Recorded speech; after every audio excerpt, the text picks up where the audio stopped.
did not go to the Million Man March 10/10 2015 and wasn't interested in going.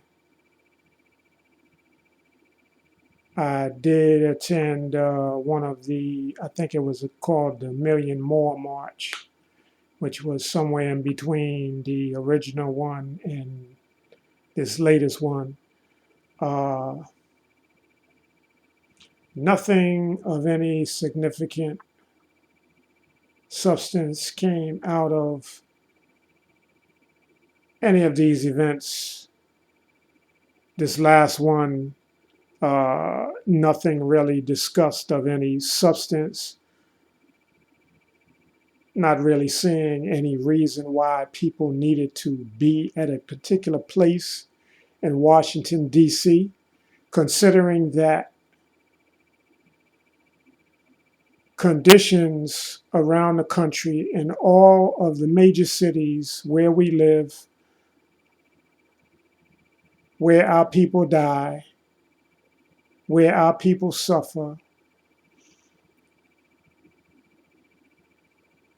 especially Chicago, a city where people want to brag about Farrakhan's long track record of being a part of the so-called black community and doing this and doing that.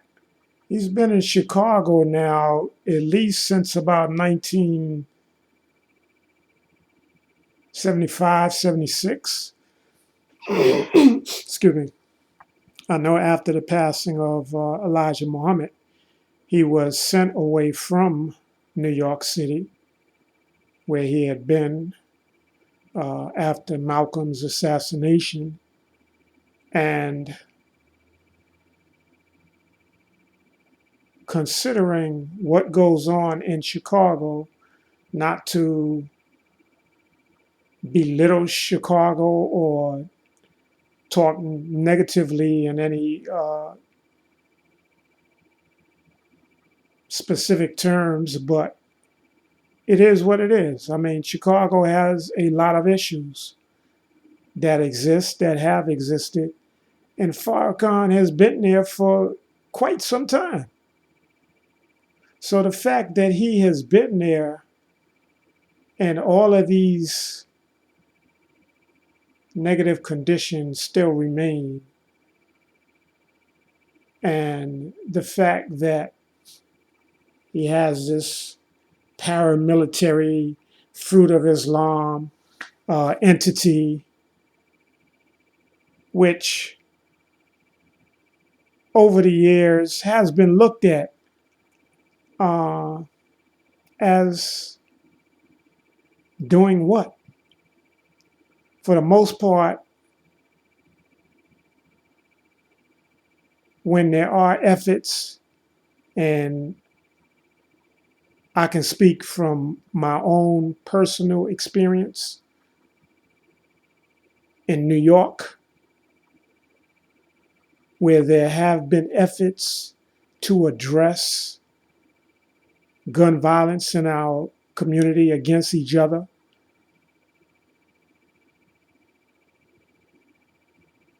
For the most part, there's been no involvement by people, well, I won't say by uh, no one, but for the most part, there has been no effort from the Nation of Islam to participate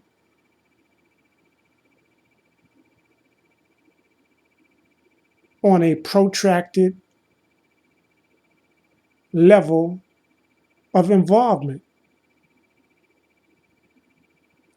And it's always a matter of, we have to get permission from Chicago, meaning they have to get permission from Farrakhan, whoever, or one of the things that people fail to remember,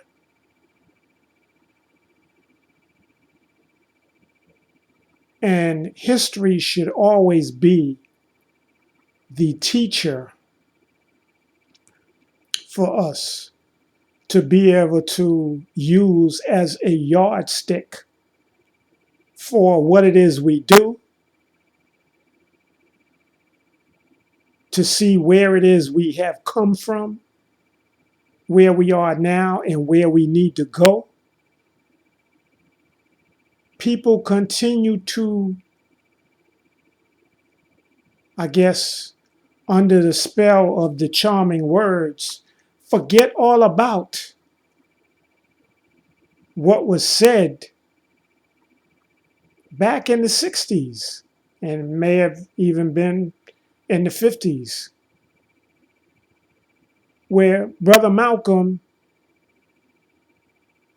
expressed that there were numerous people inside of the Nation of Islam that were part of the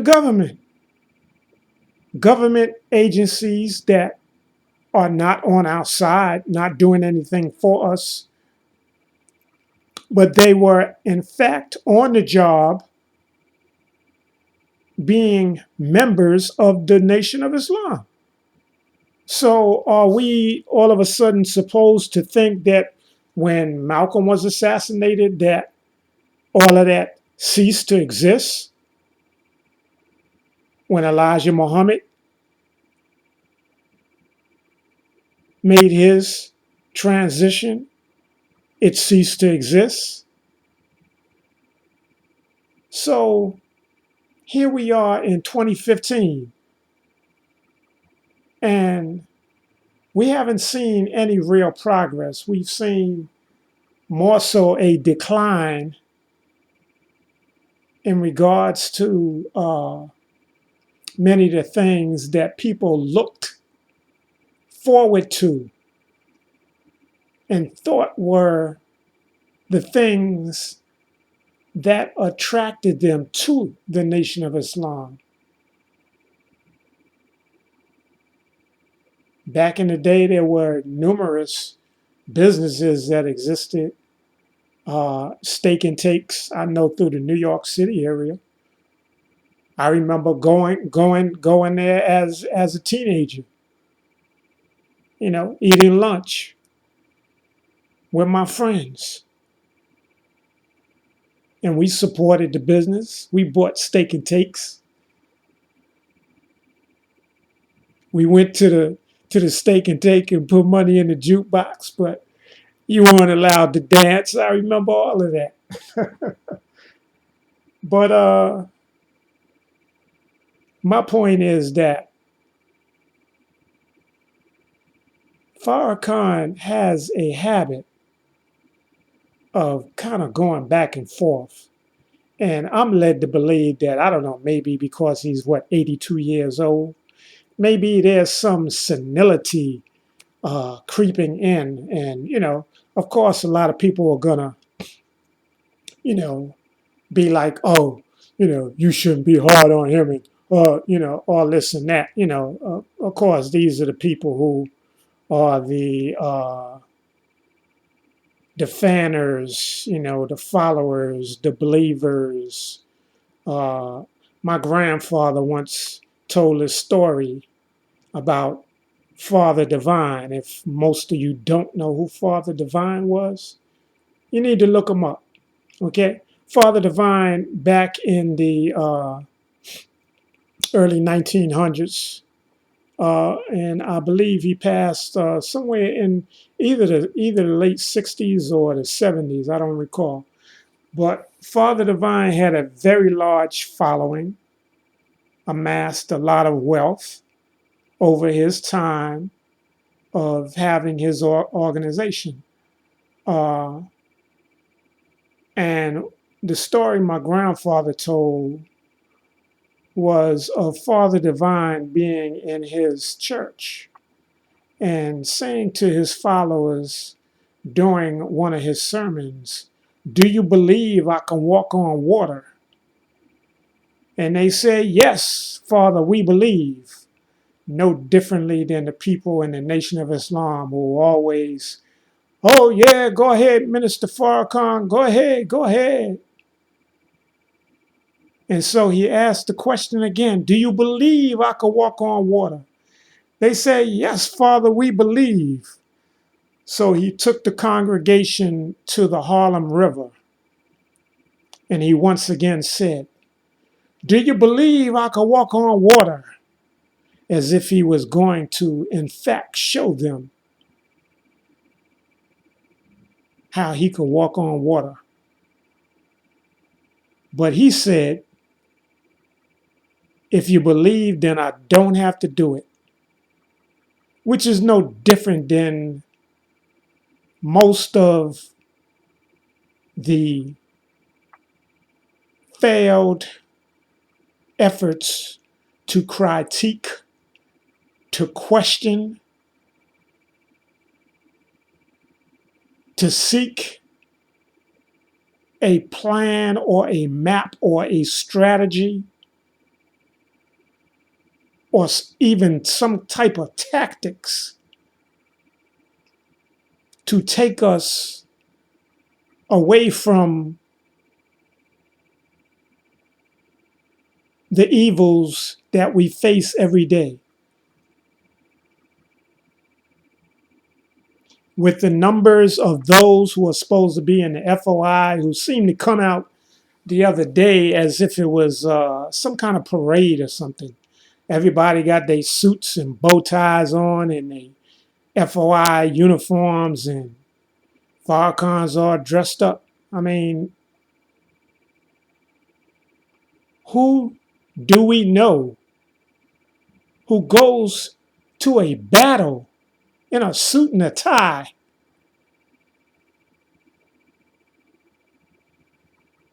Does it make sense to you? Because it doesn't make sense to me. Usually, if you're going to fight, you're going to put on some jeans, you're going to put on some sneakers, you're going to have on a sweatshirt or something so you could get ready to dance, do some dancing. But they wasn't ready to do no dancing. Sold a lot of wolf tickets, and he could retract all that stuff about, oh well, you think we were going to do something foolish? Well, you know what? The way these people operate, we have to be prepared for anything and everything. But the fact that whatever it is Farrakhan says, all of y'all who want to be followers and want to be believers, who basically have no different mentality than the Christians that you talk about, waiting for some kind of miraculous appearance from someone whose name ain't even Jesus. But yet you listen to this man named Farrakhan because he says a couple of curse words here and there. And sure, he talks about the problems that go on. But do you need somebody to tell you about the problems? We face the problems every day. I'm sure he doesn't. Living in his luxurious home, riding in his luxurious cars, protected by his FOI.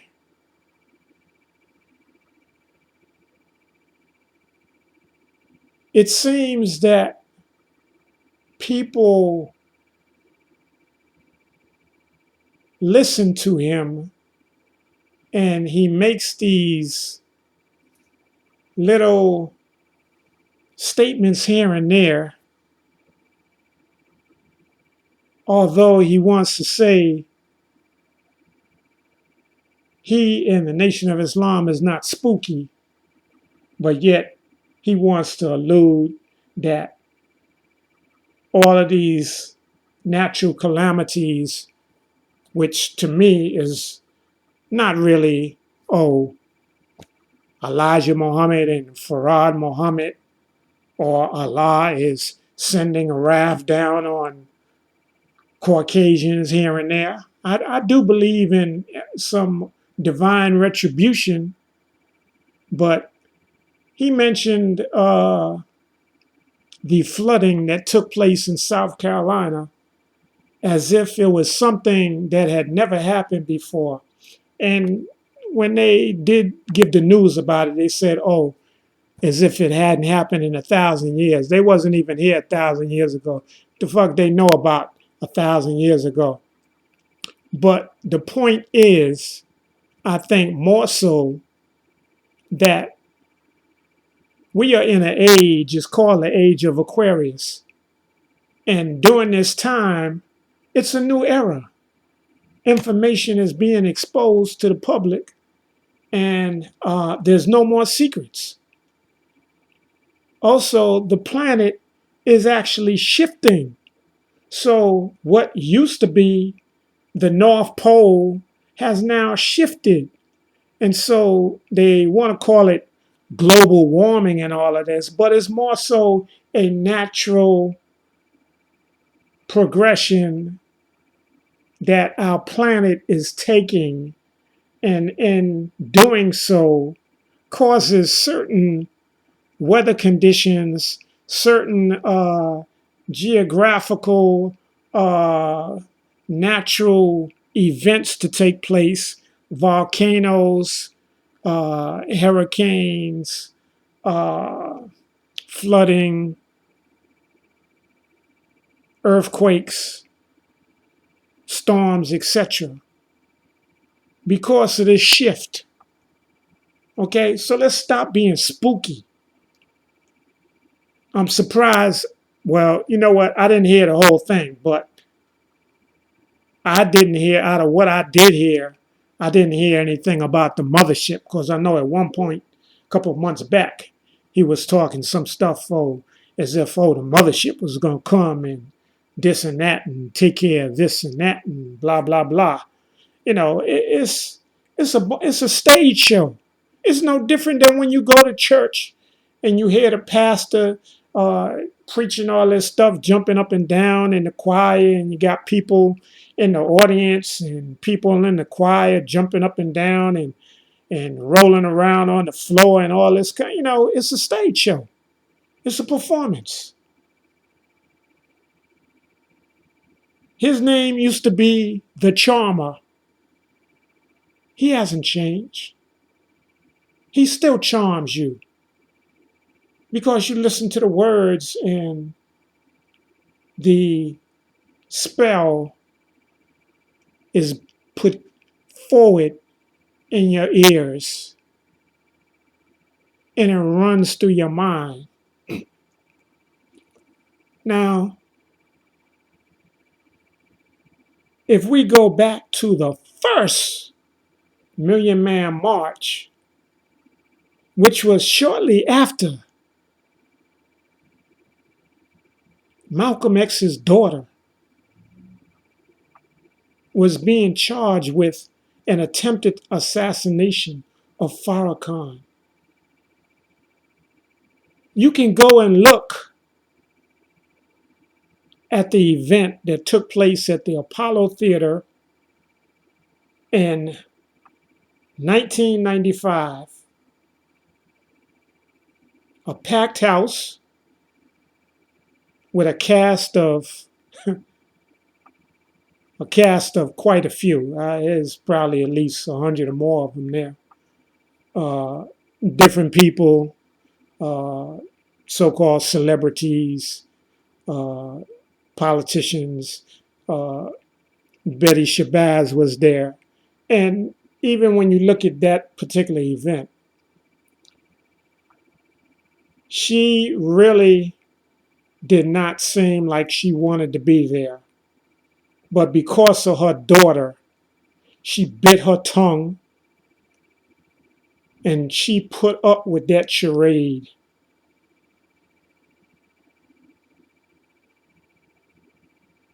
And shortly thereafter, the Million Man March took place. Then, not long after that, Betty Shabazz lost her life.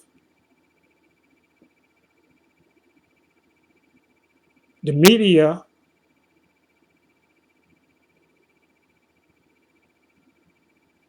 and the government accused Betty Shabazz's grandson as being responsible for the fire that eventually was responsible for taking her life.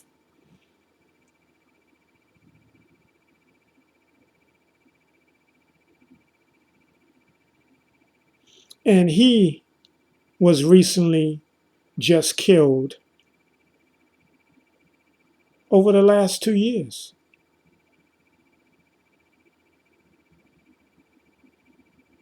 Now, in between time, we've heard Farrakhan talk about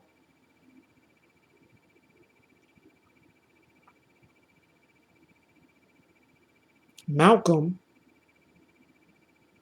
as if he was a traitor. And say, basically, what business is it of yours how another nation deals with its traitors? Okay? That's basically what he said. And later on, admitting that his words fanned the flame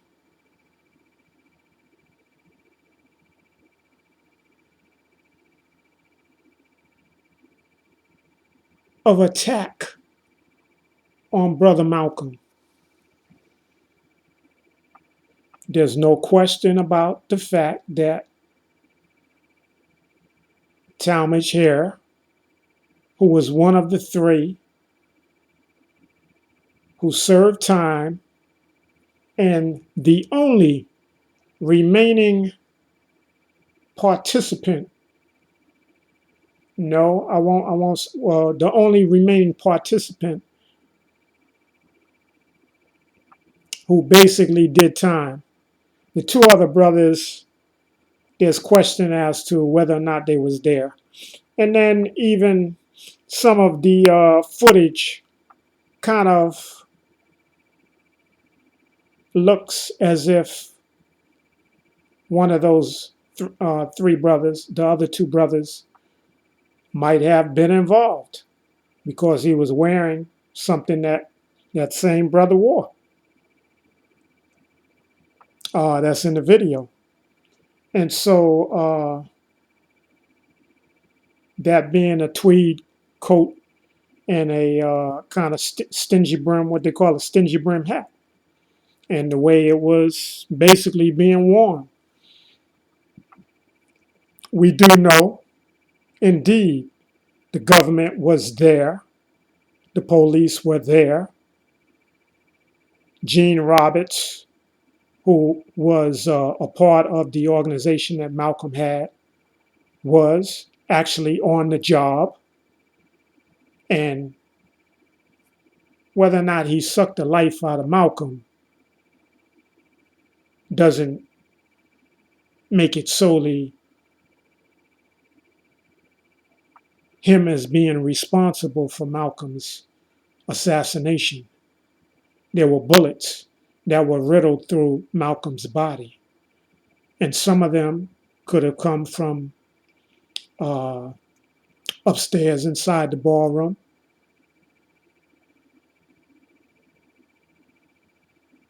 Because I believe that some of the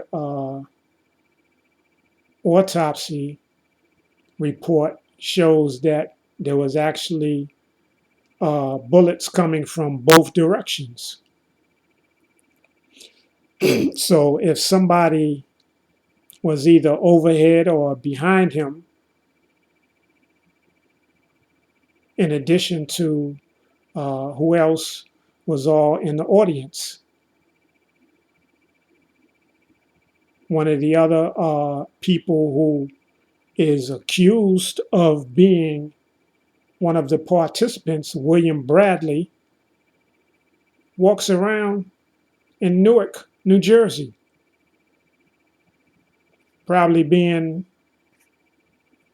in his 70s, 80s, or whatever. Uh, but the point is that we see Farrakhan over the decades. These are decades. He'll say one thing, and then because Malcolm was loved so much, he wants to be loved as much as Malcolm was. So he'll fool people by making these little apologies in terms of what he said, but he had no involvement in being a part of it. Gets on camera with Malcolm's oldest daughter, who saw her father killed in front of her, and talk about how her sisters and her mother were afraid for their life. So they never, for the most part, spoke publicly about what happened to Malcolm for fear from people that was in the Nation of Islam. And you could say, oh, well, the Nation of Islam now is different than the Nation of Islam back then. Well, Farrakhan's there. He wants to claim, oh, he's the resurrector of the Nation of Islam.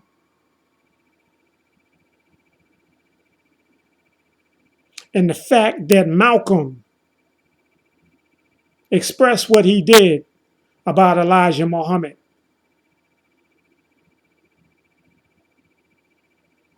the brother did not lie about the secretaries who became pregnant.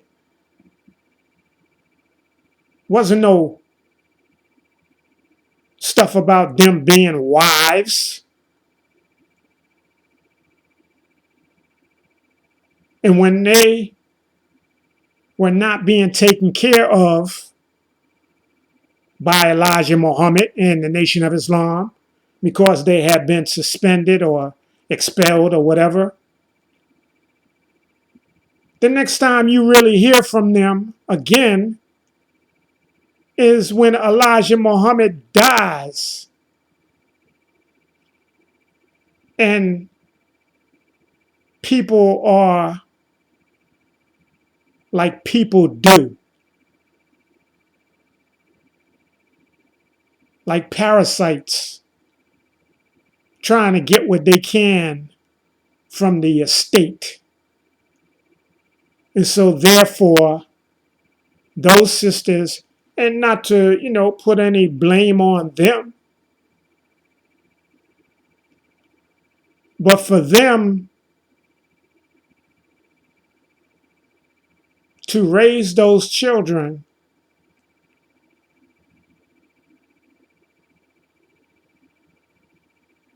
and intermingle and intermarry with Farrakhan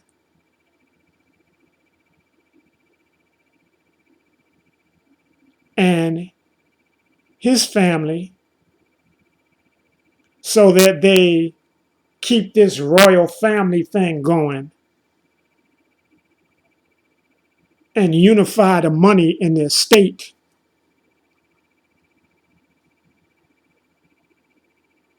He parades them on stage at one of the Savior's Days and brings up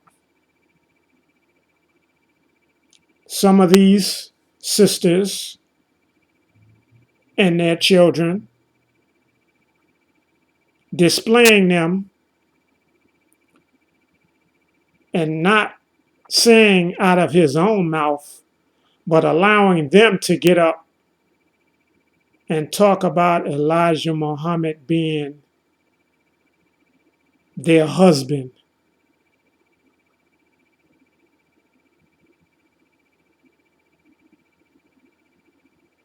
I have never heard in my life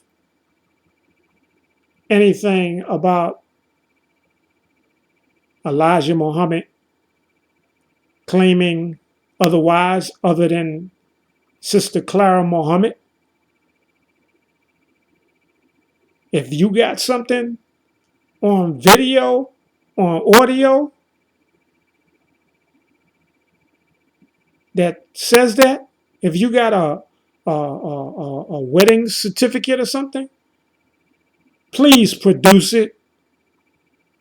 Otherwise, stop with the bullshit.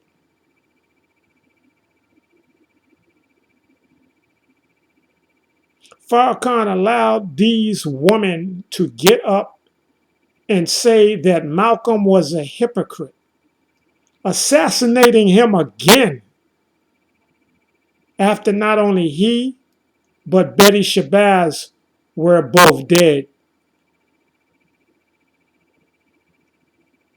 And they continue to tell this lie.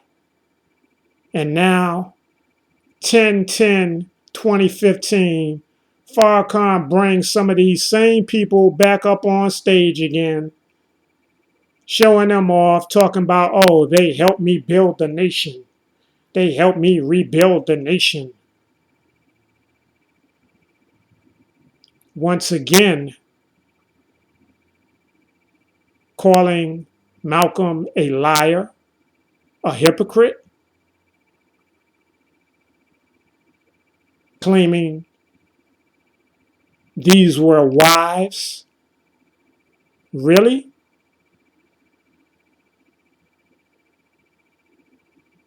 And then, if you notice very slightly, okay, I don't know if it was a Freudian slip or maybe he just trying to tell you that, oh, he did the same thing like Elijah Muhammad. Now, people have been telling me about this already for a while who have been a part of Farrakhan's Nation of Islam, that he had other children. I've seen a video by a brother named Lance Shabazz, who was on YouTube, who I think he might have pulled the video off, but somebody else pretty much kind of captured a lot of it still. That's why sometimes when you see things on YouTube, you have to save them because they might just disappear. Because people have a moment where they want to tell the truth, and then they go back to wanting to live the lie. So Lance Shabazz talked about Farrakhan and his womanizing. It's womanizing. That's all it is. You're not. He didn't honor be say, oh, these are my wives. You ever see him? Oh, it's only one sister he bring up there who he talk about is his wife. Okay. You don't have nobody else come up there talking about, yeah, this is one of my other wives. But I guess eventually he'll get around to it, or at least saying, "Oh, these are my children."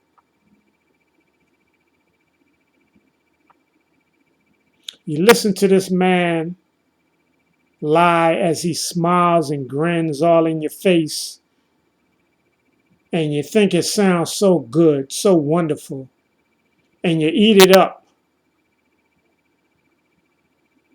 like a little child in a candy store, eating all you can eat, but you don't ask no questions. You don't do a retrospect critique of what was said. You don't go back and investigate the scene of the crime.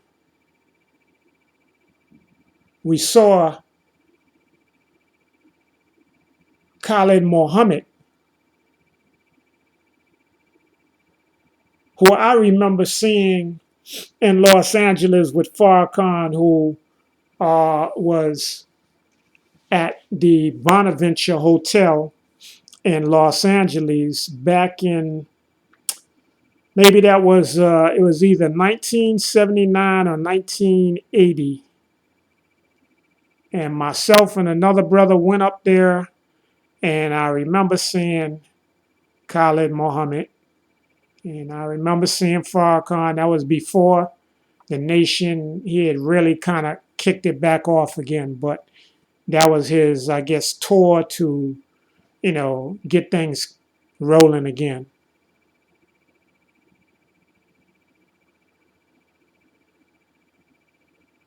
Now he kicked Khalid to the curb, threw him under the bus, and wasn't it people from the Nation of Islam who allegedly shot Khalid Muhammad?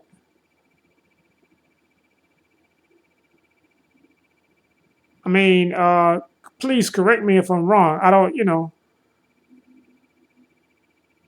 remember a lot of the details when that happened, but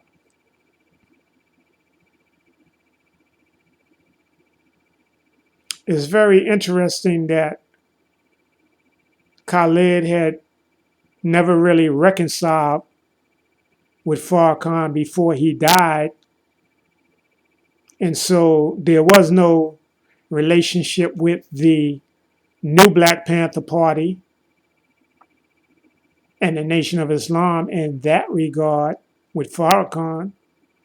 It might have been people who were from out of the Nation of Islam who were wearing bow ties and stuff like that. But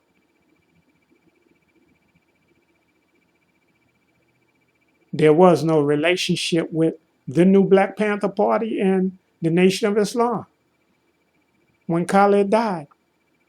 And it wasn't until after he died that Malik Zulu Shabazz, who had been the chairman of the new Black Panther Party, basically hooked up with Farrakhan.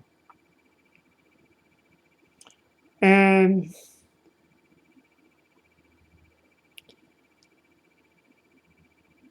if you go and look up Steve Coakley,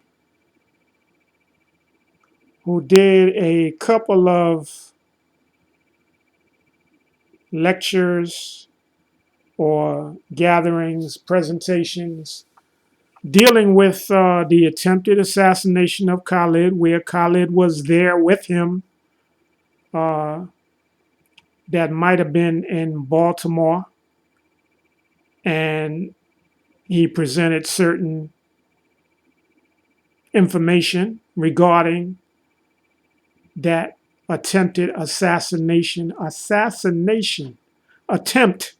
Okay, why does stuff that's around the Nation of Islam and assassinations keep popping up?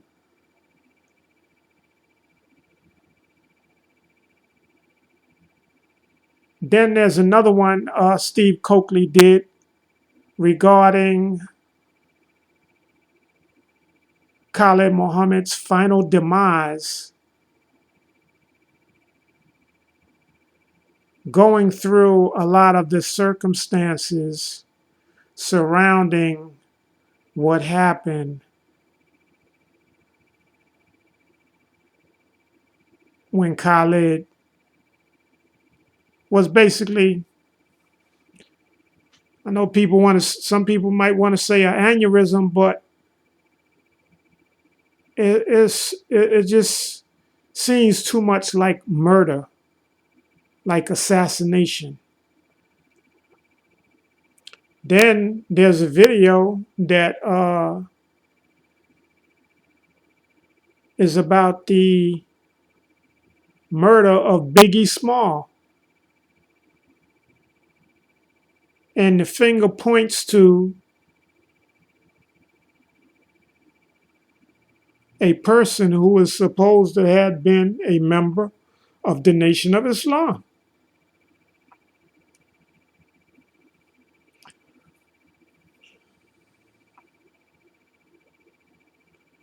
There's been numerous presentations about the assassination of Malcolm, and probably not as many on Khalid.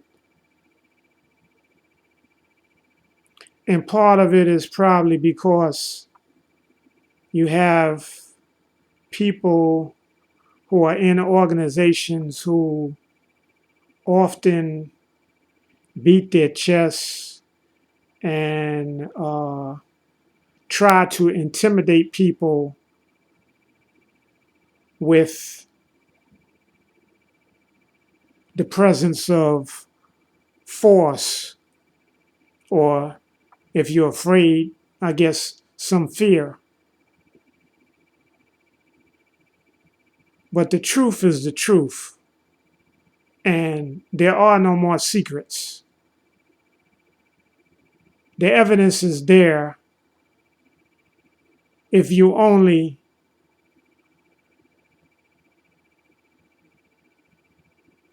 take your lazy behind to it.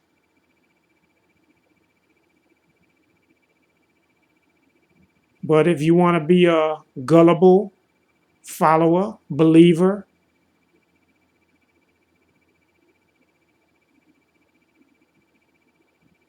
believing in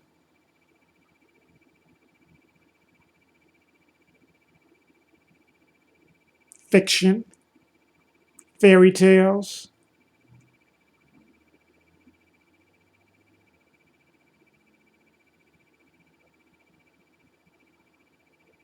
then continue to do what you're doing. It's obvious whose side you on. Because at the end of the day, there has been nothing presented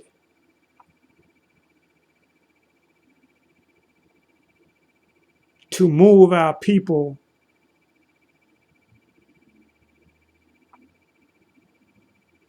into being protected,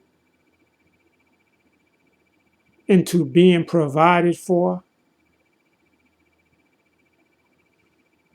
And those who have the opportunity to speak to the masses of our people, but fail to say and do the things that should or could be done,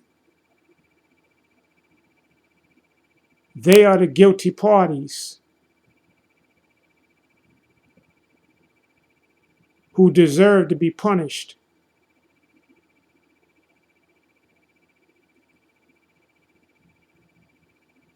Part of the clip that I heard, and like I said, I don't know if I heard the whole presentation, but part of what I did hear, Farrakhan attempted to talk about Malcolm's assassination and, oh, make the FBI, bring the files, if you're accusing me, why would they do that? If you was a part of it, if you was down with it, why would they do that?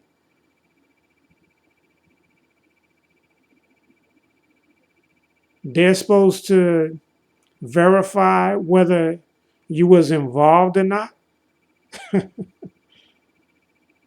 It's ridiculous, some of the things, I hear this man say, and one of the things that I hold in my mind is something that was at the beginning of a documentary that was about Winnie Mandela, who talked about how a man in South Africa was looked upon as being strange because he has never been to jail or prison, never been arrested. And I say to you, has Minister Farrakhan ever been in jail, prison, or arrested? I haven't heard of it. Muhammad Ali faced doing time, was arrested for draft dodging. Even Elijah Muhammad was. He did time. Malcolm X did time. I don't know about Khalid, but the brother did put himself out there much more than Farrakhan does, has, or probably ever will.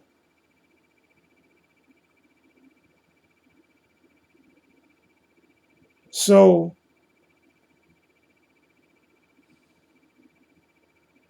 you really need to look at things, and I'm going to try to put a video together just showing some things, that just kind of exemplify some of the things I've just talked about, because we've been had, we've been took. Some of y'all been hoodwinked, bamboozled. And it's so interesting that I don't know who I did see a clip of Cornell West and Russell Simmons. Saw Russell Simmons sitting in a chair section, I guess, was supposed to be, I guess, part of the VIP section or whatever. And it's interesting because when you talk about some of the negative things that have been put in the music that have damaged our community and the minds of our young people, by people like Russell Simmons making money off of a lot of this foolishness. And now he comes like, oh, he's here to help. He's here to make change.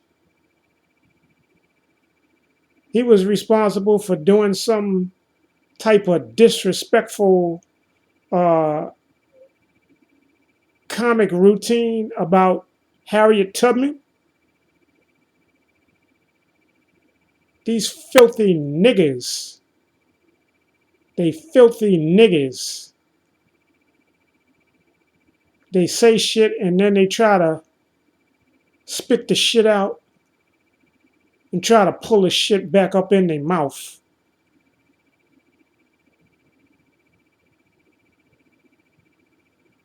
Some people just ain't right and they probably ain't never gonna be right.